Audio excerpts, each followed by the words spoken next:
We call the meeting to begin at 6:35 p.m. And Angie, would you do the roll call? Sure. Red-Eye Kathy Cohen. Here. Miss Petite Holland.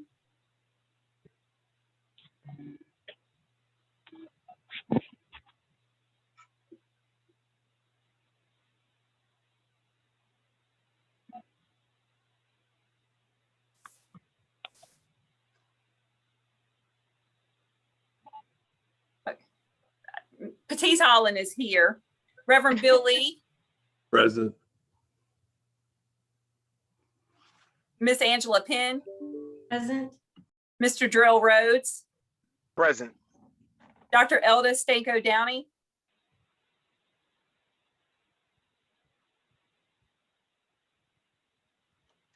Looks like Miss Downey is online. Mr. Peter Watson. Present. Councilmember Besvich. Present. Vice Mayor Whiteboy.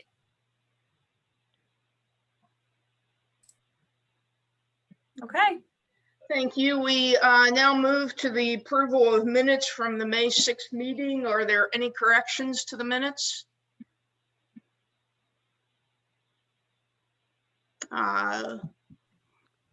Anybody want to move? I'm sorry, Bill? I move approval. Thank you. Second? I second it. Thank you, Jarrell. All in favor of approval of the minutes, please indicate. Aye. Aye. Aye. Is that unanimous? Anybody opposed? All right, so we're going to move on to the committee reports now. Do we have the chair from the trust committee with us? Can you all hear me? Okay, I'm not sure what happened before. Yes, good evening, everyone. I'm here on behalf of the trust committee, Petite Holland. I actually reported on 2 reports last meeting, so I've actually reported on what I need to report for tonight, but we just met this past Tuesday, and I'll just give a short report, and then I can give more details for the next meeting. We met via Zoom on Tuesday. We meet monthly on Tuesdays at 5:30 via Zoom, and we met and had 2 speakers come to speak to the committee. The first speaker was Keith Holland. He talked with us. We were concerned and wanted to get more information, in particular regarding how the human services grants and those grants by HUD, how those, to describe that process for us. So we received numerous documents from him, and he came on to give us pretty much an overview of that process. We were able to have question and answer from our subcommittee members, but we also, because we needed more time, we've also reserved the right, and Keith graciously agreed to come back and to answer any other questions we have later. So that was our first speaker. We then had a second speaker who came to speak with us. His name was Stephen, and I apologize if I'm butchering his last name. I think it's Nyamki, that came to speak with us as well. And he talked to us about the research and the efforts that they are taking with Virginia Tech on looking at statistics relating to policing, particularly the amount of folks that are being stopped in the city. And so he said that they are evaluating that along with 2 professors from Virginia Tech. And so we hope to continue working with him, with Stephen, as well as his other, the other 2 professors on that. So we sort of starting a collaborative approach here, not trying to take it all on as a committee, but we're also just trying to find entities and or folks who are already starting some of these things and working well with them. We definitely, I know that Angie sent us a list of things that she wanted us to report on tonight.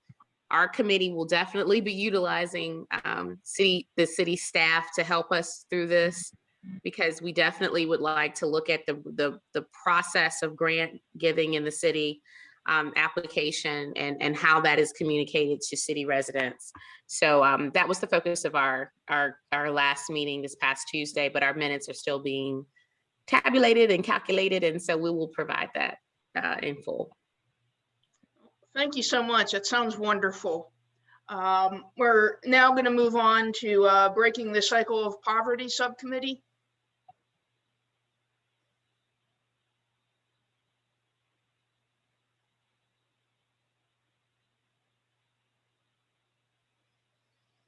Angie, is Robin Mitchell here with us? Rabbi Cohen, no, Robin's not here. If you want to, we can maybe jump down to neighborhood choice and then come back to see if Robin joins us. Okay, if not, I can report on it because I was at that committee. Sure. So let's go down to neighborhood choice. Hi, good evening. I am happy to report on neighborhood choice this evening. We had a meeting on May the 11th. We meet on the Tuesday, so we have an upcoming meeting on next Tuesday, June the 8th. But at our meeting, we had the opportunity to have two guest speakers join us. Chris Chittum joined us, as well as Mr. Tim Spencer joined us. And we really wanted to focus in and understand the priority areas, particularly from a zoning perspective as it relates to neighborhood choice. And one of the areas in topic number 1, as we discuss racial segregation, one of the big things is zoning patterns and understanding those policies. And there were policies that were put in place that only allowed for one type of housing. So these types of policies need to be dismantled so that there can be multi types of housing available within neighborhoods and communities, thus allowing others to be more readily able to join different neighborhoods that they'd like to be a part of. So that was a very good discussion with Mr. Chittum.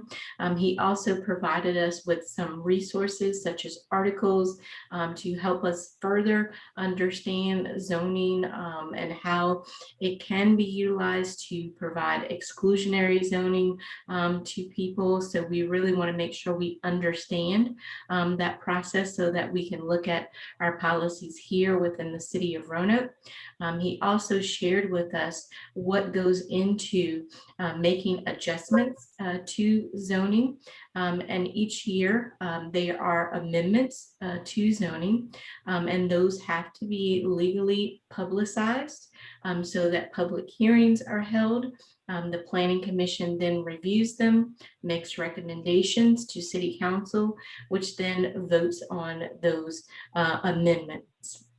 And so we will keep a close eye on that process to make sure that when those amendments are coming forth, that we understand what's being put forth as well. Two things that he did indicate is that those amendments cannot conflict with any Fair Housing or Americans with Disabilities Act. So those were things that we were mindful of. We continued our discussion. It was a very good discussion.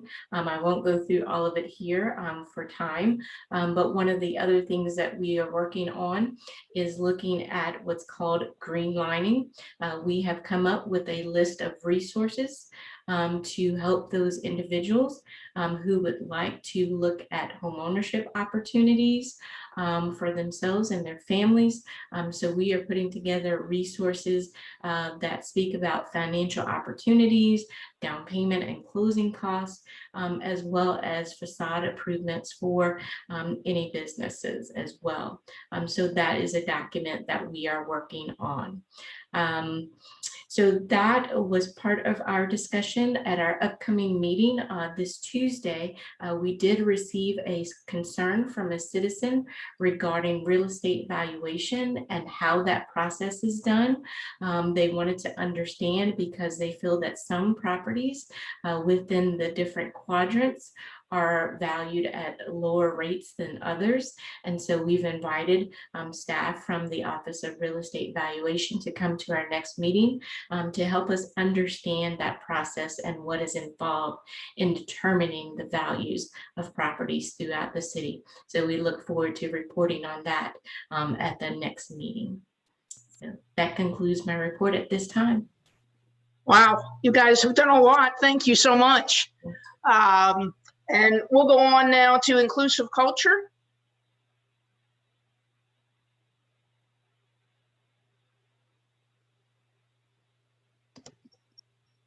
Rabbi Cohen, Yes. I emailed back and forth with Rachel Rulin today, and she indicated that she would be on the meeting. So something's come up. She's our chair. Okay.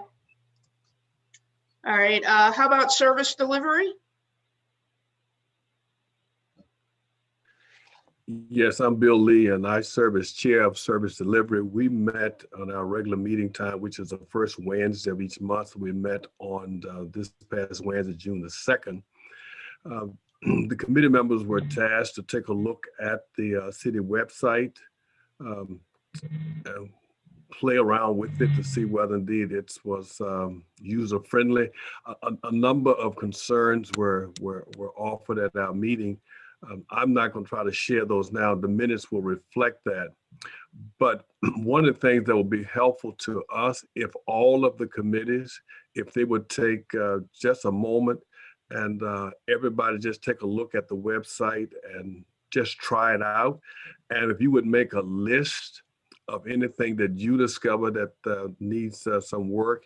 This is time sensitive because Angie has told us that the city is working on that website as we speak, and any information that we can get as quick as we can get to them, it will be very helpful as they take a look at reconstituting the website. We had a lot of discussion about that. There's an aspiration that maybe, as Angela Penn has said, we could come up with a app that everyone could have on their phones, and they can just go in and find out all of the services. So maybe there's an entrepreneur person out there listening and said, oh yeah, I can design an app for the city to do just that. We have also gone back over the interwoven equity priorities. The work has been done a great deal for us. And so what we're going to do is walk through the policies. So we're going to look at policy 1 and try to have a check off to make sure if things are already well done, then we're not going to spend time trying to reinvent anything. And so we can dive deeper into more serious stuff that we need to take a look at. I think that's about all I need to share tonight.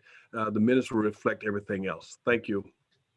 Thank you so much. Robin, I'm so happy to see you. Can you give your report on the Breaking the Cycle of Poverty Committee? Hi, Kathy, certainly. Let's see. So our subcommittee last met on May 11th at 6 p.m. And we did have a great meeting where we were able to review the priority, breaking the cycle of poverty priority and its related policies.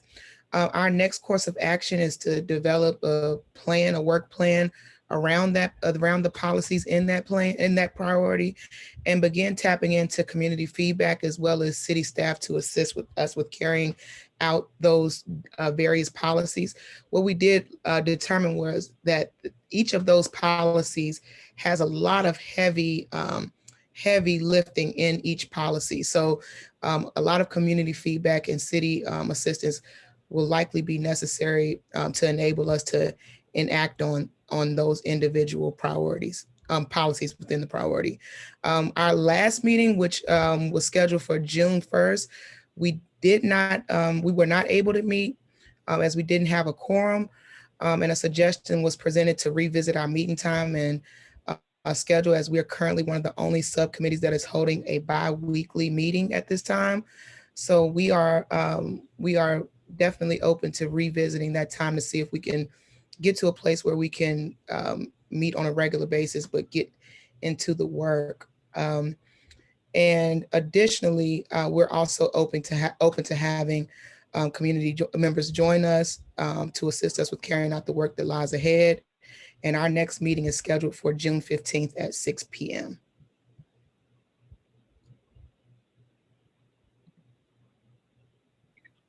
Sorry, I muted myself because the dogs are making noise. Thank you. Angie, do you want to talk about item 3B? Sure, I can do that. This is just we had a member of the Inclusive Culture Subcommittee. Her name was Lori Baker Lloyd, and she has resigned from the subcommittee. Okay, do we need to do anything with that? Do we need to replace her, or? There is a list of folks who applied, submitted their name for application for the subcommittees, and I see that Mr. Cow has come on video, so he may have a better answer for you than I do. No, you're correct, Angie. I mean, it really, at this point, Rabbi, is simply for information's sake, so you'll just receive that. And then as Angie's indicated, at an upcoming meeting, we'll need to go ahead and make a replacement appointment to that committee. But the only thing you need to do today is just acknowledge that we've received it. So, and then Angie can orchestrate kind of the next agenda to get names on there for replacement, working with you and with Vice Mayor. Okay, great. Thank you so much. Sure. So we're going to move on now. I'm sorry? I'm sorry, Madam Chair. This is Bill Vespich. May I suggest that the subcommittee consider asking former Councilwoman Michelle Davis? I know she's very interested in getting more involved in this, and if she has time available, I think she would really appreciate the invitation. So, Bill, we were sort of hoping that she would formally join the Breaking the Cycle of Poverty. We've been in conversation with her about that. Oh, okay. That's just great. I mean, that's maybe better. We're going to move on to the survey results of renaming Lee Plaza and moving towards a recommendation. Angie, do you want to share those results?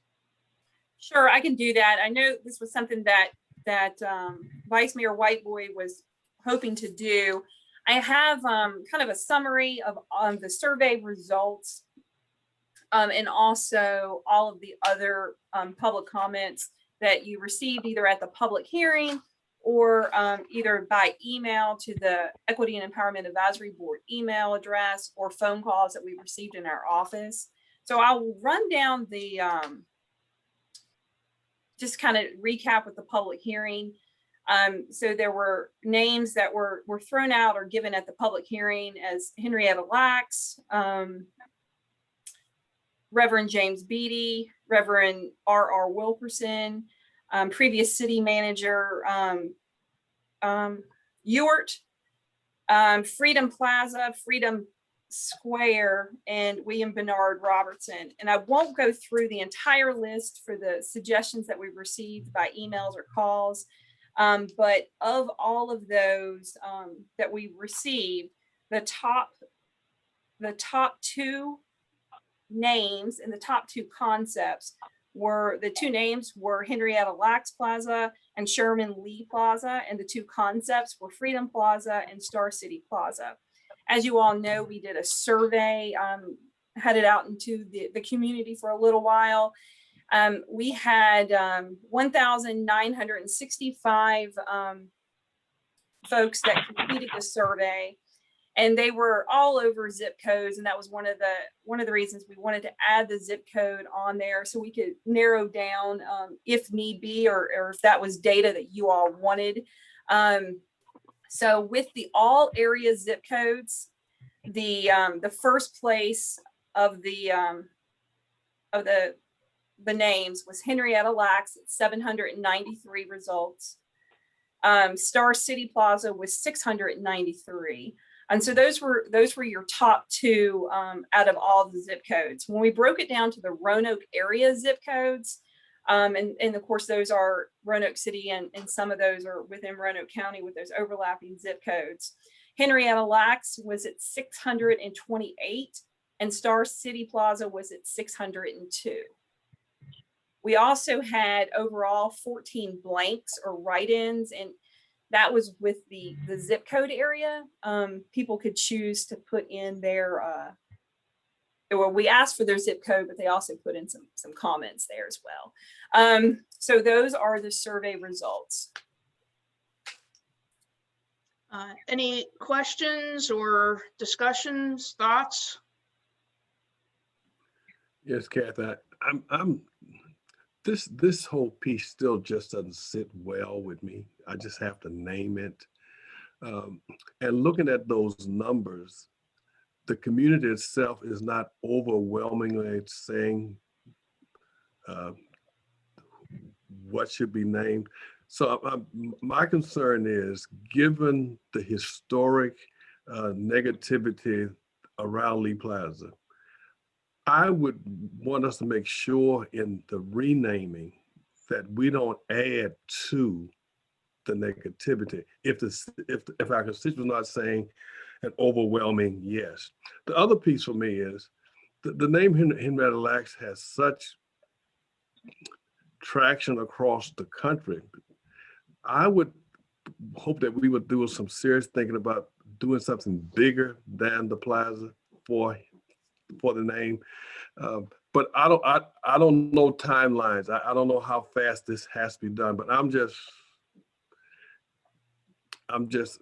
it just doesn't excite me right now to come in when they're casting a vote. So just want to name it. Thank you, Bill. Others? Yeah, I was just wondering, with the surveys that were sent out, as well as, with those that spoke at the public hearing, and with respect to what Reverend Lee was just saying, I'm just wondering if with us doing that, I mean, how much further, or what more are we going to do with the results? The public hearing, it seemed like Henrietta Lacks was the primary name given, as well as the results of the survey. And I understand the numbers are close. So I guess with that being stated, I'm just wondering, how much further do we go with this? I mean, are we going to prolong it, or how are we going to deal with this then? I mean, because it seems like Henrietta Lacks is the primary name that has been mentioned in both, arenas, one with the hearing as well as the survey. So my understanding is that it is ultimately our job to make a recommendation to Roanoke City Council, who will make the final decision. I don't know that has to happen tonight. I will tell you personally, I feel very much the way that Reverend Lee does. I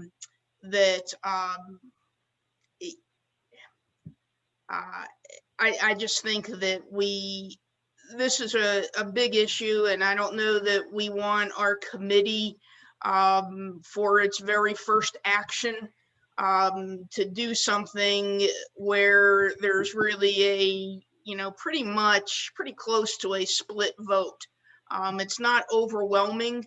The other thing I thought that was very interesting is that if you went back and saw what Angela had told us, I think that with those zip codes that are outside of Roanoke City, there was a very big push towards Henrietta Lacks. That's sort of, I have nothing against Henrietta Lacks. I think it's an amazing story. And I agree that the fact that she was born in Roanoke, we should absolutely do something about that. But it felt to me that there was a push going on outside of the city. And I know that some of those zip codes, when I looked at them, were outside the state towards this. And that made me feel uncomfortable. I also just think that taking our time is a really good thing. My other thought is that if you looked at the people who voted for both Freedom Plaza and Star City Plaza, those are people who are choosing not to have one individual's name on it. If you put those two together, that's significantly larger than any individual name. So just my feelings, but I agree with Reverend Lee. Madam Chair, this is Bill Benseth again. If I could also say that, I agree that we really, it's way past due time that we should honor Henrietta Lacks. And to me, it's a little bit embarrassing for people to know that she was born here in the city of Roanoke, and we have never done anything to recognize that or to celebrate her legacy. So I really think that at a minimum, we should start with a highway marker type sign that could be erected at the corner of 12th Street and Patterson Avenue.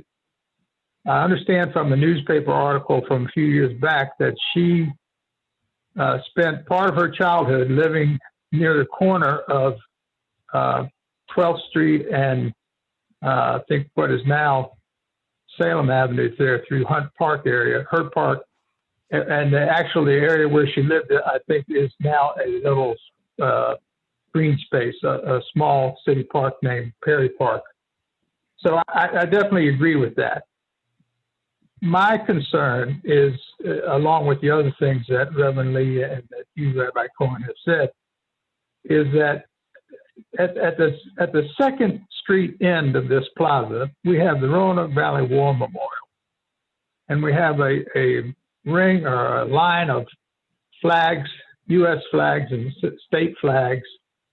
And I really think that a lot of veterans in our community will not be happy if we name the plaza anything that is not related to the service of those who sacrificed their lives for our freedom.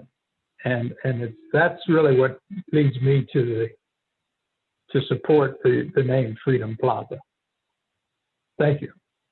Madam Chair? Batiste? Yeah, I just want to add, I don't think at this point we can necessarily change the math here because the numbers are what they are. So us, we have certainly our own personal opinions about it, but I would just add a comment that I hope we could, at least as a committee, send to the council, which is that I agree with Bill Lee that this is a big deal, and to not say that this is a small area and this is a limited area. But I mentioned on the first discussion that this to me seems like a great opportunity for a public-private partnership of having this somewhere down in the Riverside area, because we are now becoming this huge medical community, and Henrietta Lacks is huge in the medical community in the world. I mean, so to limit that name to only be in that area, if that's fine, that if that's what city council decides to do, but I don't think that they should close the door to an opportunity to use this name in a larger, more prominent part of the city. And my suggestion, and it was in the first time we talked about this, would be to focus on that district, that Riverside, that anywhere in that medical community, because we have so many different great minds coming to this area now. And that is sort of like the hub of it. So, but at the same time, we have put out this survey. We said we were going to get the results. We now have them. And I think we cannot combine concepts, whether that may be our preference or not. We certainly have heard from the people, and I think the numbers speak for themselves. So I think we just have to decide, do we send those numbers straight on as is, as they are, with a comment or recommendation in addition to that, or, do we completely just decide on our own after receiving those numbers? Peter? Yeah, I agree with Batista's final comment about the numbers. And my question is perhaps a procedural one or a charge question, which perhaps Angie, perhaps Bob Cowell, perhaps Bill can answer. We were charged with making a recommendation. what kind of latitude? I mean, there have been several suggestions in the last 5 or 10 minutes that imply that we're not going to honor the results of the survey. Do we have that latitude, or were we and are we required to simply pass the numbers on? I don't know. So I think that's a question that needs to be answered. And Rabbi, if I may, maybe it's a little bit of both is how I would kind of answer that. I mean, what the council has asked of the advisory board is for a recommendation that they will take under consideration. They've kind of left it up to you all as to how you formulate that recommendation. I think you as a group decided, obviously having the public hearing around this topic was key to that. The survey was key to that. Your earlier discussions was key to that. How you then either use that information to formulate your recommendation or determine that you need more input by whatever means is really up to you. So, and what the reason I say a little bit of both is because I would also anticipate that what the council would expect to see with accompanying the recommendation would be the, if you will, the raw data that you use to formulate that, so that you would actually be providing them both. This is what we saw in the surveys. This is what we heard at the public hearings. This is what we received through whatever other means. Here's our recommendation along with that information. So the latitude is really, and the timing also is really up to you all. The council has simply indicated their desire to rename the plaza and have asked you to kind of take the lead in crafting a recommendation for their consideration. They too may actually institute yet another process following the receipt of your recommendation before they conclude what they want to do at that point. So hopefully that helps kind of shape some of what your options are. Batiste, if I can just ask you about something you said. You had mentioned the Riverside area, and I think that's brilliant. I think it's really an excellent idea. I guess my question is, when we put the survey out, do you think that the responses that people gave were very specific that they wanted Lee Plaza named that, or do you think the overwhelming feeling is that they wanted Henrietta Lacks recognized in Roanoke? Well, I honestly can't recall the language, the plain language of what the survey requested, but I think both being present for the public hearing and also looking at the results, it's an overwhelming amount of votes that say they want something named after Henrietta Lacks in the city of Roanoke. I think that certainly is a point, but I think that the survey was specific, and Bob and Angie can elaborate more on the language of what the wording, but I think they sent that to us, and I think it was specific about Lee Plaza, because that right now is the only opportunity, I believe, for naming right now in the city. So I don't think it was open for any other opportunities. I think they were trying to get in where they could. I was just trying to understand your thought, because I think it's a little bit different in terms of just thinking about Lee Plaza when you brought up the Riverside district.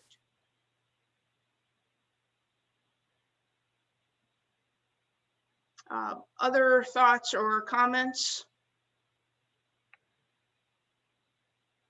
Yes, hi, this is Elda, and I wanted to, since I think I suggested that we do the survey in order to gauge more community feedback beyond the public hearing, I'd like to add to that my sense of the survey as well as the public hearing was an opportunity for us as a board to hear feedback from the community, from stakeholders, from citizens. I do not think that the spirit of the survey was to determine a winning number that would be the selection of the name for the plaza, for the renaming.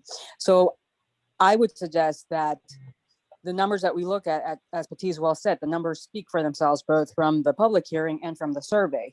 That is another piece of information for our board to use as part of our recommendation to City Council. So I do not see that the spirit of the survey was to quantify and take a highest number and make that the suggestion. I think the spirit was to give us more feedback and information from citizens so that we could formulate a recommendation for city council. So I'd like to, put forth to our board that we look at the survey, at those numbers, as another piece of our puzzle of information for the recommendation that we're making to city council. Thank you.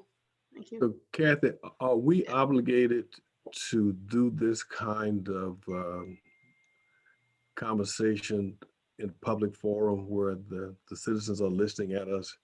Is it possible for us to be able to have a private conversation so when the citizens hear us, we have done our due diligence, we have worked? I'm just uneasy knowing that the public is listening to us trying to figure it out while we're talking. I'm just uneasy. Bob or Tim, can either of you reply to that? This is a public hearing and this is the proper forum for this type of discussion. It is, I understand, Reverend Lee, it's like watching sausage get made, but it is the process. And in so many ways, it is also wonderful in how we get such a diversity of opinions and thoughts to come together for a solution. And that is, I know I'm on my soapbox, but that is the best of especially local government, where we do that on a regular basis. Thank you very much. Thank you.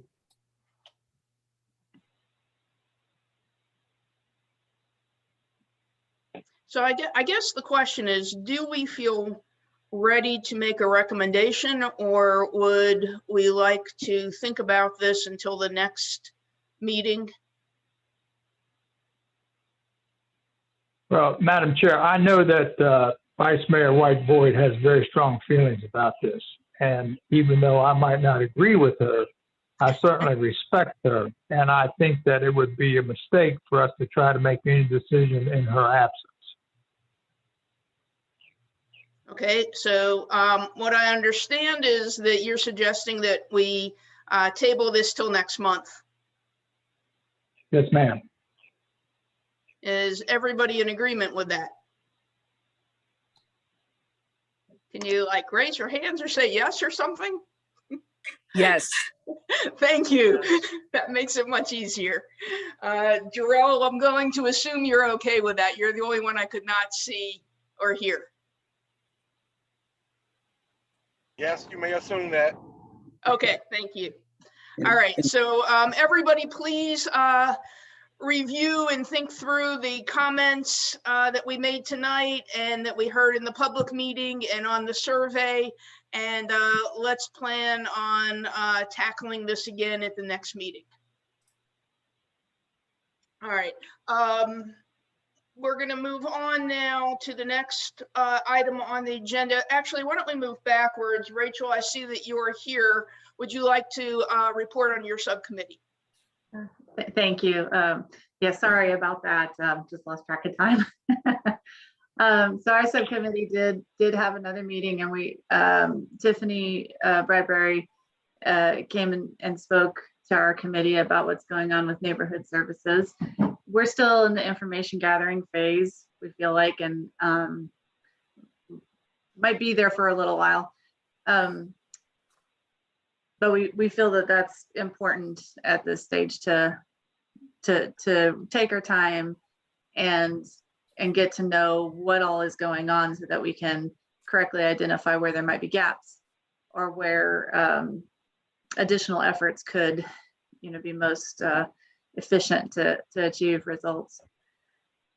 We did look at the GARE toolkit, and we think that's great. It's not really relevant to us at the moment, but we'll definitely keep it in mind for when we do identify something that we think is worth moving forward with. Then, sorry, since I came in late, I didn't see if you already talked about that one of our committee members had resigned. So just wanted to, okay, thank you. That's all I've got. Well, thank you very much. And thank you for joining. We're going to move on to item D, the public hearing. Angie, would you tell us when that is? Sure.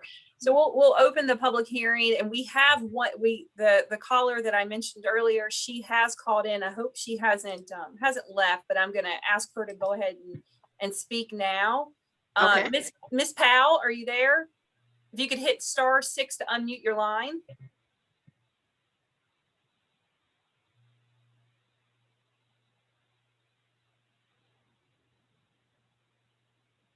Miss Powell? Yes. Okay. Can you hear me? Yes, ma'am. Yes, we can hear you. When I called to vote on changing the name of Lee Plaza, I was told my vote would be noted, but might not be counted. When I asked why, I was told the voting was being done technically by internet, tablet, smartphone, and not by the phone Alexander Graham Bell invented. I explained I didn't have any technical equipment and felt it was unfair to those of us without it, that we were being discriminated against. So I hope something will be done to correct this situation because it eliminates a considerable number of people from being heard. Thank you so much, Ms. Powell. Those are very important considerations, especially for an equity and empowerment board. Well, thank you very much for hearing me. May I ask Ms. Powell what her recommendation was? Well, I'm inclined to agree with, I believe it was you, that it should be something that would not offend anybody. And so many people from this area did fight in the wars. So I felt the Freedom Plaza was probably a very good choice because we already had the star. And so Freedom would be a choice that would not offend anybody. Thank you. You're welcome. Thank you, Ms. Powell. You're more than welcome. Did we have anybody else, Angie? No, she was the only person that was calling in tonight for the public hearing. I did take some other comments, from those who unable to attend the meeting tonight. We did have a caller from yesterday, Pamela Wilson. She called in and wanted the plaza renamed to Lee Plaza named to Freedom Plaza as well. I took a call today from Reggie Davis. Well, one of our administrative assistants did, to rename the plaza to Friendship Plaza. I also have received 2 emails over the last month, both from Barbara Durick, who's unable to attend tonight. So I'll just kind of summarize. Well, I'll read you the one email that she sent, and then I'm going to summarize the other one and then send it out to the board members following the meeting tonight. Her first email that she sent was on 5/16, and that was Vision Zero recently passed in Arlington, Virginia. The plan's goal is to reduce transportation conflict. Everyone should feel safe where we live. The plan addressed much of the transportation safety for residents. Equality ? Empowerment ? Safe connections are important, and encouraged us or you all to check out the study. So I'll send that information to you as well. And then again, I'm going to summarize this one and send the email to you following the meeting. So this is very high level. She indicated that boards and commissions should meet after hours to give everyone opportunities to listen or participate. City council should consider a ward or district system so all residents are represented on council. She also indicated that not all citizens have access to the internet and computers, and therefore those who are wishing to speak or address council are not able to do so because they have to complete an online form to do that. So she asked for the group to look at that. She asked that the committee stop the relocation of the bus station from downtown. And then this last piece, I'm going to read kind of what she indicated. So I wasn't sure how to summarize this. So she put all residents are people deserving reliable, efficient, 7-day-a-week, reasonable hours of operation transportation. The bus Amtrak project is a make do because we can't do better. Roanoke City can do better. I want to live in the best in Southwest Virginia, a regional transportation center that includes an urgent care facility, mini mart, child care center, library access, financial institution, waiting, eating area, and tourist information would define Roanoke as transportation hub for Southwest Virginia. Buses from other communities, Lexington, Rocky Mount, Newcastle, and Pulaski to access Amtrak. Plans are to have 2 passenger trains a day, make Roanoke the transportation hub for Southwest Virginia. And like I said, I'll send out the email to you all. And those are all the comments that I've received over the last month. All right, thank you so much. Next on the agenda are reports from board members. Are there any reports? No. Okay. Our next meeting will be held on July 1st at 6:30. Madam Chair, just to alert the board, beginning in July, the city council will be moving because it will likely be beyond the end of the governor's emergency order, or at least in its current form. And so the city council will be moving their meetings to back to full participation in person, meaning both the members as well as the public. And I would expect that your meeting at July 1st will likely be an in-person meeting as well. We'll certainly fill in more information to you all about where that would take place. I don't know that it'll be in the council chambers, but it'll probably be in the municipal building at some point. But we'll start providing more information and more details as we get a bit closer to that time frame. But I just wanted to kind of give everyone sort of a heads up. We will still likely have a way in which folks who are uninterested or unable to attend in person will be able to view the meeting just like we do council meetings. Not exactly sure what that'll look like yet, but we'll work our way through that. But just wanted to kind of give everybody a heads up that that's the direction we're starting to head in. So, thank you. Wonderful. Thank you. Thank you. Do I hear a move for adjournment? So moved. Thank you, Patisse. In a second. Second. Thank you, Angela. And all in favor? Aye. Aye. Thank you, everybody. And I look forward to seeing you all next month. Thank you. Have a good evening. Thank you. Good night. Night.